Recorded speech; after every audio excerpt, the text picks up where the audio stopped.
do like to go to bed very early. So if you wait too long, you are going to miss out on seeing them during the most active times of the day. So as soon as you're done with our tour, it is a good idea to go down Treetop Way. That way you guys don't miss out on seeing our gorillas today. Now we're going to start making the turn going into Africa Rocks. Up ahead is where we're going to see our African penguins, lemurs, vervet monkeys, and hopefully our leopard will be out too. And after we pass these big trees, we should be able to see all of our African penguins out on the beach. So keep your attention over here to the left. And penguins, they represent our ocean conservation hub. The African penguins are also one of the most critically endangered species of penguin, also the smallest. A lot of the problems that they're facing right now out in the wild are oil spills, plastic pollution, and overfishing.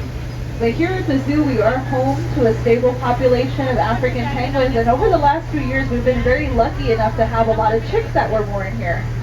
And for those of you that are really interested in learning more about our African penguins and seeing what they're up to every day, we do have a live webcam inside that penguin exhibit, and you can access it anytime you want just by going on our website, sandiegozoo.org, and clicking on that penguin cam.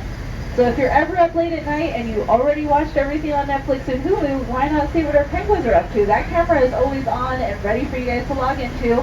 We even have cameras over at our tigers, orangutans, polar bears, and several cameras over at our sister park, the Safari Park, where you can see our rhinos, elephants, and our brand new platypus camera. So there's a lot of ways for you to reconnect with our zoo, even from the comfort of your own home. Coming up on our left, we're going to be passing by our Lemur Habitat, and this is where we have several different types of lemurs living together. We have our Ringtail Lemurs, the Tangos, blue-eyed black lemurs, and the most endangered of all, the red-ruffed lemurs. The red-ruffed lemurs are the easier ones to see in this exhibit since they have that bright red fur that helps them stand out from the background. So see if you can spot any of our lemurs over here. They can only be found on the island of Madagascar, about 250 miles off the coast of Africa.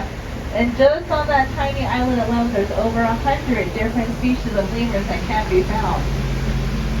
Now, it looks like a lot of our lemurs decided to hang out at the very bottom of their enclosures today, so we're not getting the best luck with a lot of our lemurs over here on the back of the Africa Rocks Road.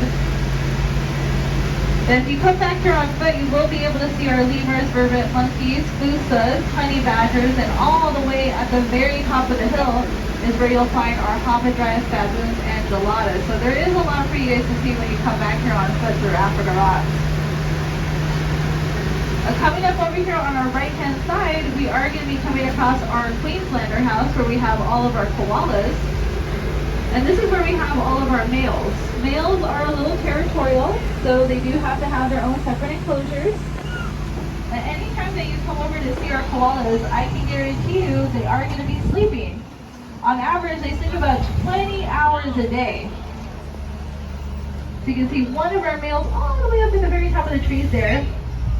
And the reason that they sleep so much is that diet of eucalyptus. Eucalyptus is very hard for them to digest, takes a lot of time and energy, and it's also toxic to other animals.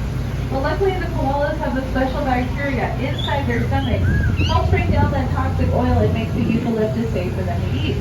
They're also picky eaters. Out in the wild, they will search for hours to find a specific type of eucalyptus, and there's over 300 different kinds they can find. And one of the reasons that they're such picky eaters is it's also their source of water.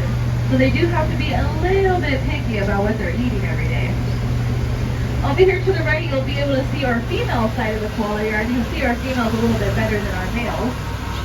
And our females are not as territorial as the males, so they're able to share their exhibit with one another. And also another marsupial, the wallaby. And when you guys think of marsupials, of course the first thing that comes to mind are the kangaroos, wallabies, koalas, wombats, possums, opossums. But a lot of people forget about another marsupial, our only carnivorous marsupial, which is the Tasmanian Devil. Yep, a lot of people forget that he is also one of our marsupials, but he is our only carnivorous one. And if you guys want to see him, he's going to be over here to the left, right after our boardwalk and gift shop area. He's going to be on that little path that gets you back to the main entrance. And did you guys know that we also have a marsupial that lives here in San Diego with us? Anybody know who he is?